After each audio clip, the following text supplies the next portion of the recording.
introductions. My name is Matt Greenwell. I'm the head of the Department of Art here at UT Chattanooga. I want to thank all of you for coming here tonight. And I want to welcome Christine and Johnston here to Chattanooga. I'm glad you're here. The exhibition is fabulous, extraordinary, splendiferous. I mean, I can't describe it. You'll see it for yourselves in just a little while. This is the start of our 4th season of the John and Diane Marek Visiting Artists Lecture Series. We're fortunate to be a part of a department who is working actively to be a vital part of this artistic community, and Ruth and I, working together over time, have come to understand in a very specific way the unique role that the gallery plays in this community as a part of the university institution. We have a lot of flexibility, and we're allowed to take risks. We're not here to sell the work or to make a lot of money or to please a board. We really get to bring in the work that we want to bring in. We're fortunate to have in Ruth a director and curator who has done a phenomenal job of finding, identifying, and working with artists and putting together shows and exhibitions for us. While we enjoy that flexibility, you know, we are a part of an institution, and we're state funded, and so there's limits to what we can do within the boundaries of our own regular operating budgets. And so this kind of an exhibition, this kind of a program, absolutely wouldn't be possible without the help and the support and the love of people like John and Diane Marek, who have done so much in this community over the years to build and to foster and to support Chattanooga's artistic community, and we're so proud and grateful to have their support for this program. I'd like to take just a second to recognize both John and Diane. Thank you, John.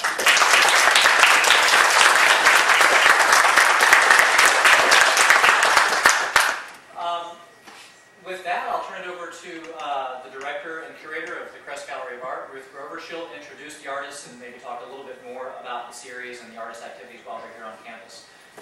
And then, of course, we'll turn it over to the artists themselves, who are going to be talking about their work. Ruth, I'll just let this run in the background. Sure. And when you're done, I'll switch it over for these guys so they don't have to worry about it. Thank you, Matt. And I really sincerely welcome all of you here tonight. And those of you standing, if you'd like to come down and find a seat, please feel free to do that. It's a great time to do it. And to see so many familiar faces, it's really very gratifying, and for me, a lot of fun to see you all here tonight. And as Matt said, yes, the exhibition is just wonderful. It is totally unique work, part of the contemporary scene and trends, but totally one of a kind. And of course, it's supported also by the one-of-a-kindness of John and Diane, so we're always really grateful to you. We're welcoming Johnston Foster and Christine Gray here tonight. And their exhibitions, I feel, are really solidly crafted and multi-layered, conceptual, contextual works of art that make reference to our historical past and our current state of affairs with an open commentary towards the future and about the future. Christine Gray will speak first tonight. Christine is a native of Austin, Texas. She studied at the School of the Art Institute of Chicago, received a BFA from the University of Texas, and an MFA from the University of California, Santa Barbara.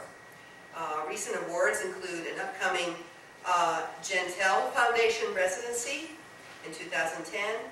She's currently participating in a Bemis Center for the Arts residency. She flew here from Omaha, Nebraska yesterday. And a Golden Foundation Fellowship in 2009, a Seven Below Arts Initiative residency in 2009. Christine serves in the faculty of the School of Painting and Printmaking at Virginia Commonwealth University in Richmond, Virginia. She's represented by Project 4 Gallery in Washington, D.C. and has exhibited with Rare Gallery, and will have an upcoming February solo exhibition at Rare Gallery in New York City. And Christine Gray's research and studio work towards the conception and execution of this exhibition was partially funded by grants from the Virginia Commonwealth University. And it's been a great pleasure to work with Christine on this exhibition, and it's been wonderful to welcome her to the city of Chattanooga, and right now I'd like to welcome her to the stage of the Department of Art. Christine?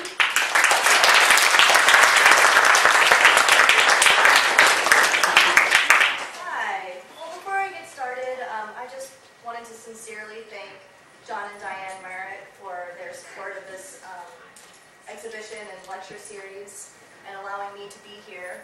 And I also wanted to thank Ruth Grover, who has done everything to put this together from start to finish, and also the Department of Art of University of Tennessee Chattanooga. Thank you so much for allowing me to be here. So I wanted to show you some slides here. We're just going to do a short presentation. So some of my older work I'll show.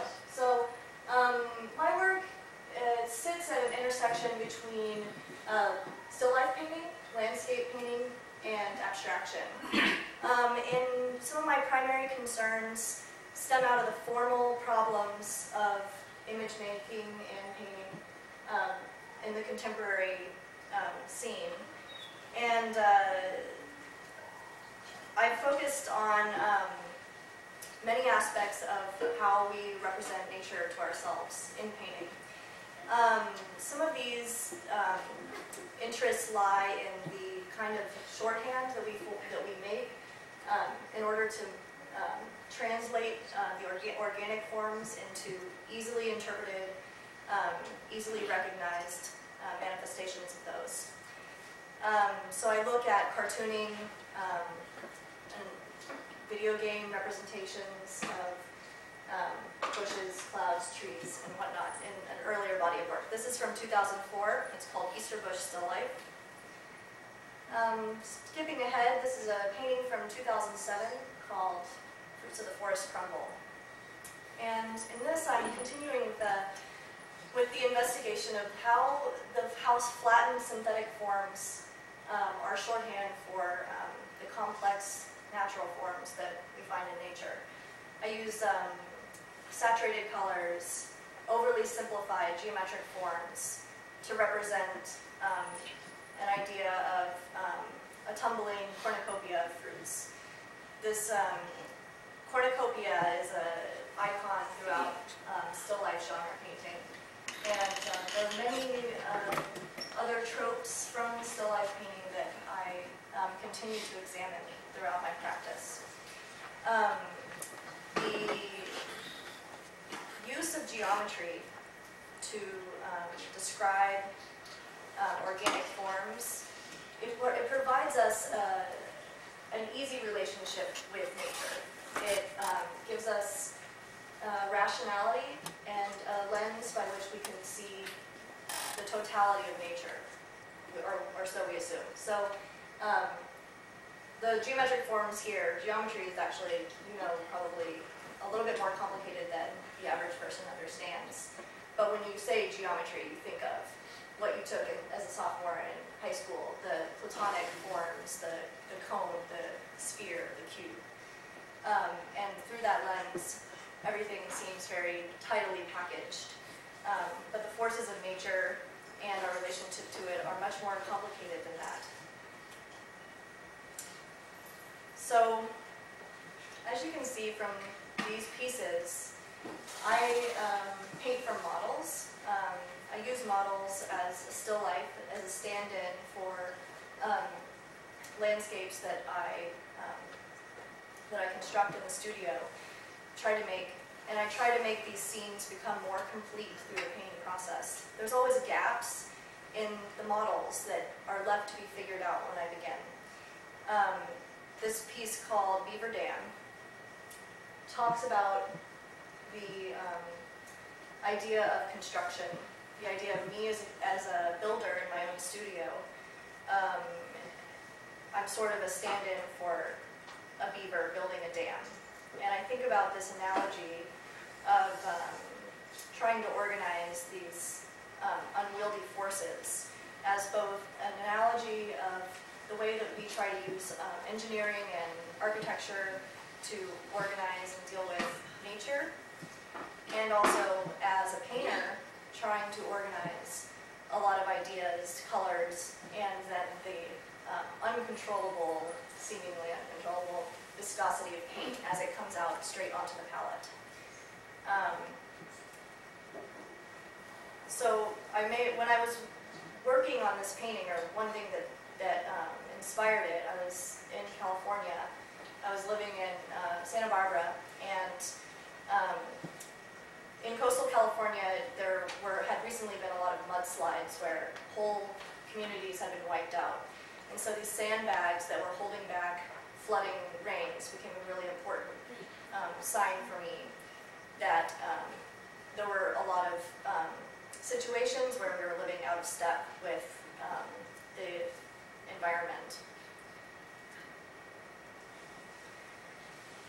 And so this idea that a very forceful amount of liquid could cause a lot of damage, and that these kind of tentative structures could try to hold it at bay but would inevitably fail, became an interest in the following body of work.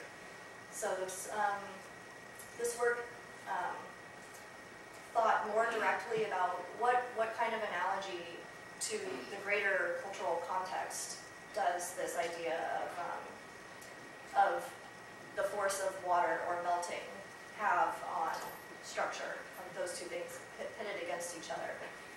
And this piece is called Rabbit Terrine. So I wanted to base this landscape on a single brushstroke. And this brushstroke was made of earth tones, and so therefore it had like a direct relationship to the cliff edge that it describes. Yellow ochre, burnt sienna, and raw umber are all taken from earth pigments. And even though it's a transparent reminder of just the thin materiality of paint that's been thinned with mineral spirits, it has to be the structure for this whole landscape. And the sandbag forms in this piece are made to be interpreted as being more melty and more floppy than they really are, and as stand-ins for this idea of sort of like melting slabs. And the color in this piece is an overly optimistic pastel palette that is akin to Easter eggs and other spring celebrations. So this brought about another painting with the same kind of, well, there's these, on the right there's rabbit ears and some fur. While I was thinking about the way that these solid states were transitioning into liquid states and how it caused an anxiety that we were trying to control, I was thinking about how spring, or how winter was changing states into spring, and how there could be an anxiety associated with that, even though we usually celebrate it, because of climate change. And it was at the forefront of my mind when I started this body of work. This piece is called Pet Net, and the blue net at the top of the painting comes from a kind of kitschy bedroom solution, storage solution for children's rooms that I had when I was a kid. And it was a triangle-shaped net that you put in the corner of your room for your stuffed animals to go over your head. And so I made this net out of plastic, and I made these stuffed animal parts fill it. And so these synthetic furs and these synthetic animals were piled again and supporting these real rabbit's feet keychains. You can order them in bulk, and sort of like, almost like another cornucopia. There's this cornucopia in the corner, and they sort of like are this plentiful bounty that is hanging from this little carabiner. And in this piece, just look at the ear forms that are attached to rabbit feet. What I wanted them to do was to start to become like in the transitional state between living and dying. And so the brushwork in that section dissolves all of the realism, and you see these pink marks that sort of become like the rabbit is bleeding out.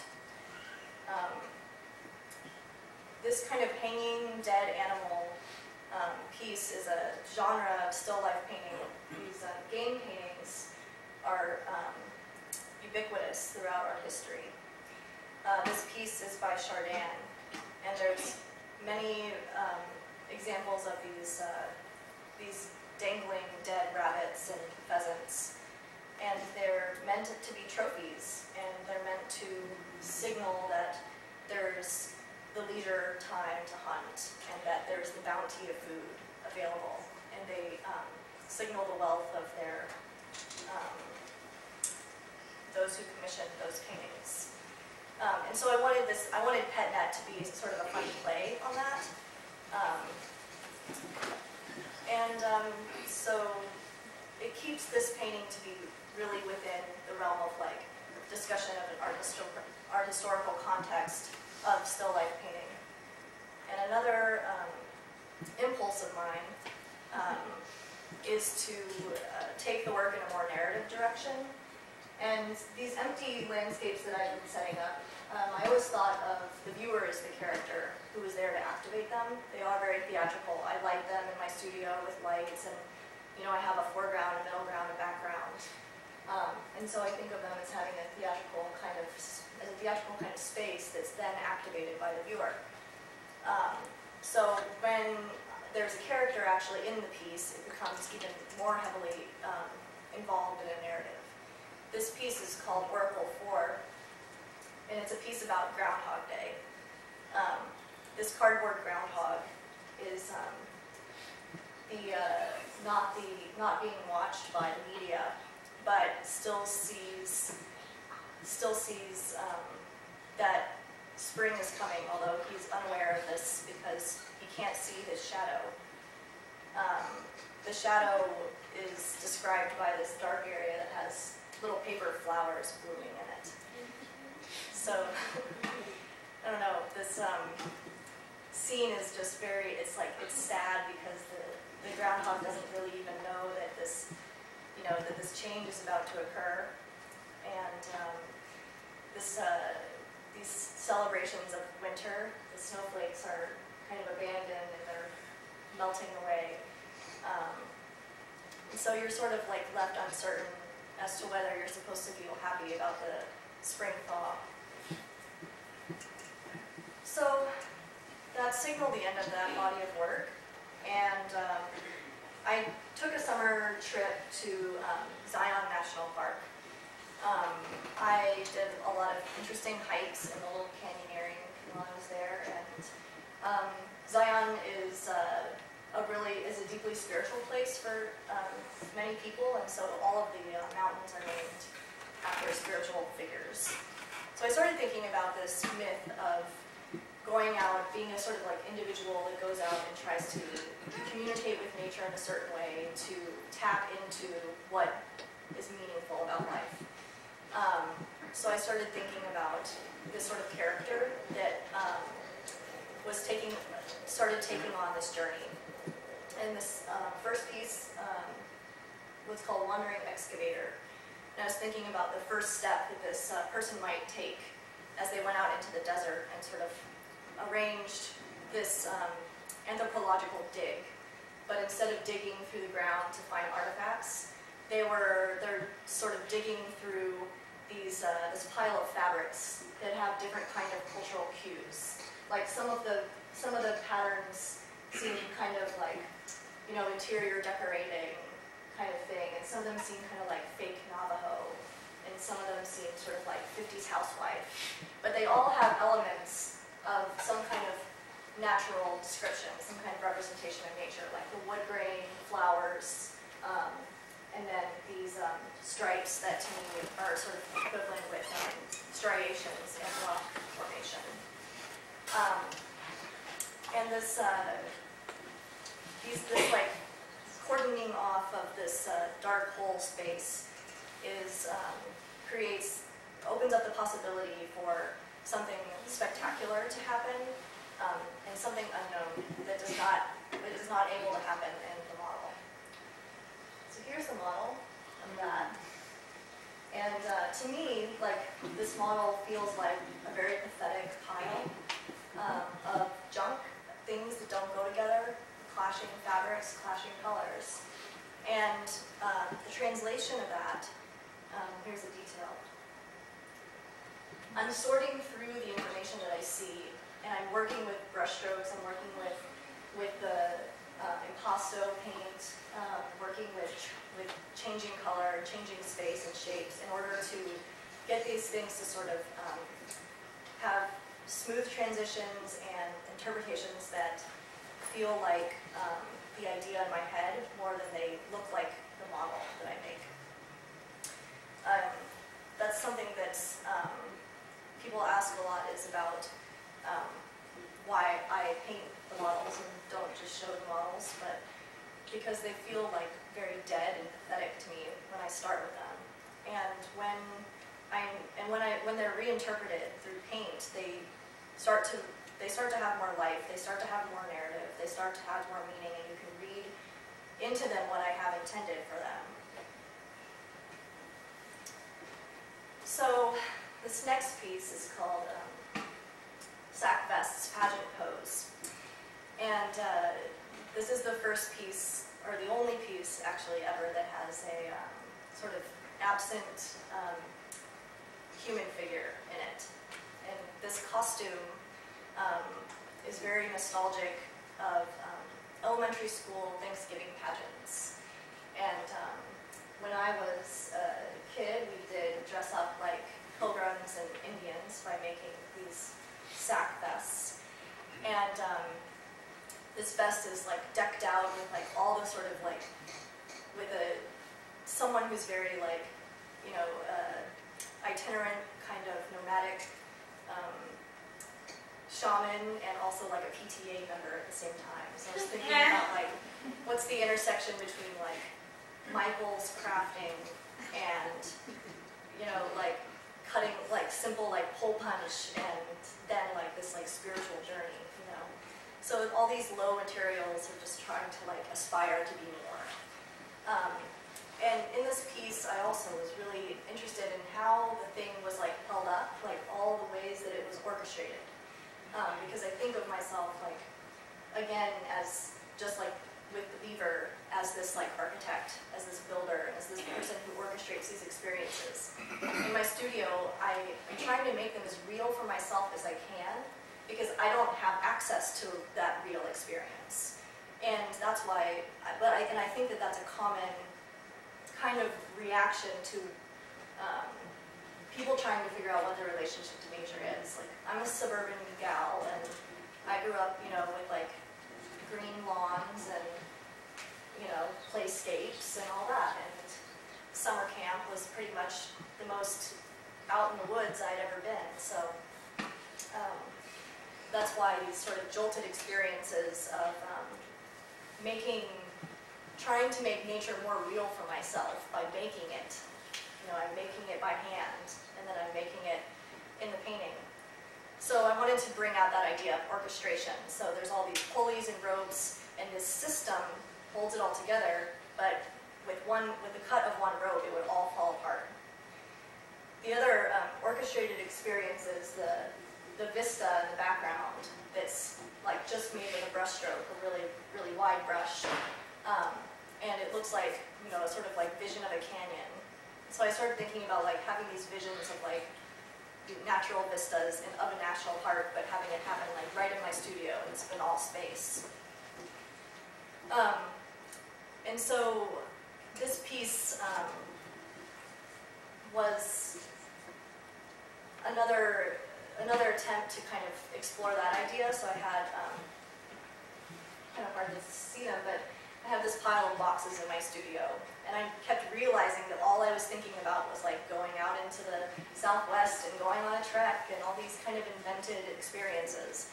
And so I wanted to sort of invent this space of camping and contemplation in my studio. So I made this tent, and the character that I talked about earlier is the one who is supposed to be inhabiting it. There's the tent. It's a life-size tent that I set up next to the painting with some prop plants, and the pile of boxes is there. I did hang out there a couple times. So beyond just this sense of setting and shelter, I started thinking about what kind of objects would aid in this journey. I started thinking about making God's eyes in like camp, you know, or at school, and totally out of context for what they really are. They're a Huichol Indian craft. Most people think that they're invented by preschool. And I started making them with these open centers, these portals, so that you could see into another realm. So in this one, they become like a tunnel that leads you from one space to another. There's a lot of this idea of like transitioning from one state to another, being able to go from one space to another, one realm or the other. So this piece is in the show, and the last piece was as well. This is Feather Measure Traverse, and it's an arrangement of objects that might aid in this quest. So I chose the geometric objects because I teach painting, and I set up these like simple arrangements of white geometric shapes for like day one of basic painting class. But there's something that I really love about those shapes, and I sort of wanted to take them home and paint them myself. So I made these gray geometric forms. I started thinking about how those were related to vase shapes, and how vases are a common still life. You know, like a Sunday painter might say, like, I'm going to paint a vase of flowers, and paint a vase of flowers. So I put these squash in there. They're actually, one's a Hubbard squash. I think they're both Hubbard squash, but I don't know. Anyway, as I started thinking of those as having a sort of similar form, like the natural version. This was really supposed to be before the last one, so I'll just skip through it. It's called Neo Geo Roman. So anyway, with those, I started thinking about hardboards and the possibility for painting on them, because they have a very ancient significance. They were the first vessel for carrying water, and they allowed further and further exploration out into from place to place. So they're really important for our survival and evolution.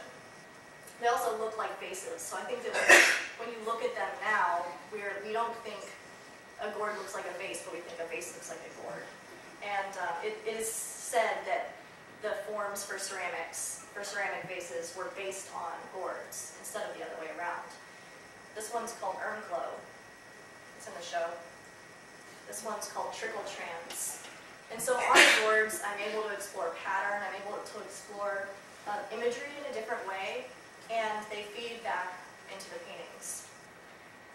They're placed alongside the paintings, just as if they were the still life that I used to paint the paintings by. But they don't have a direct relationship to the piece. This piece is called Black Zap, and it's inspired by Bridget Riley. It's another installation shot from a different show. Here's what they look like when I'm trying to figure out what to do with the shelf or the background. This one's not in the show. I actually never figured out what to do with the background of this one. This piece is called Cries for the Loss of Tears and Tethers. And it fed back into this painting. So these eyes, you might have seen these two stars or these two eyes, they start staring out in this body of work, and they sort of provide a sense of like paranoia, but they're also about this idea of like this quest for looking. And so the title of my show is Gazer, and it's about this kind of idealized situation of looking for meaning.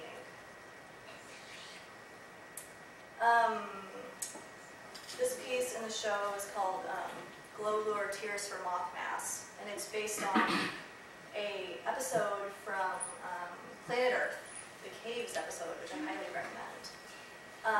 Glowworms create a false celestial sky and lure moths into these mucus trails that look like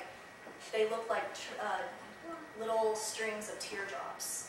And so I was thinking about this situation of like a predator trapping its prey, but sort of like with these tears, like crying for the loss of the prey prior to killing it, but a very necessary way of living. The repetition of like the eyes on the moth is, they are meant to keep predators away, except for in this type of situation. So I built this, it's a detail. So I built this space, this is the model.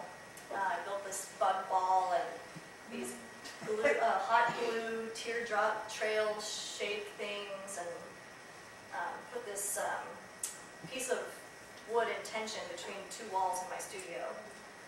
I created these stalactites or stalagmites out of plaster and cardboard, so that they really reminded us that they were fake and that it was a theatrical experience. Just to wrap up, these last thing I'm going to show is a series of watercolors I worked on. This summer, I was in a residency in a hippie mecca where Fish, the band that has a large following, used to record all of its albums, and I was staying in the barn where they recorded all their albums and stayed. And so out in the woods there are all these sites where you can see evidence of people like hanging out and partying. And I was thinking about maybe some of those people like having, you know, psychedelic experiences, or going out there to try to like find the jam or the groove or whatever it is. So I actually started making these outdoors, but I brought them inside to paint. So I was thinking about using these like these materials and these to describe the kind of experiences that maybe these imaginary people were having. And some of these are in the show in the case in the hallway, so you should check them out. This one's called Conjure, Space Maker, and Vibe Crusher. We had a boombox there for music, and the singer from Fish, Trey Anastasio, called it the Vibe Crusher. So I called my piece the Vibe Crusher. So to end, this was the last piece that the last painting that I made from the series that's in the show, and it's called Divining Right, that Trevor Keeper holds. And it's really the end point of a journey for this visioneer that uses some of these tools and the sort of like camping out method to try to condense the sky into this black magical liquid. And there's some tie-dye portal for you. So, thank you so much.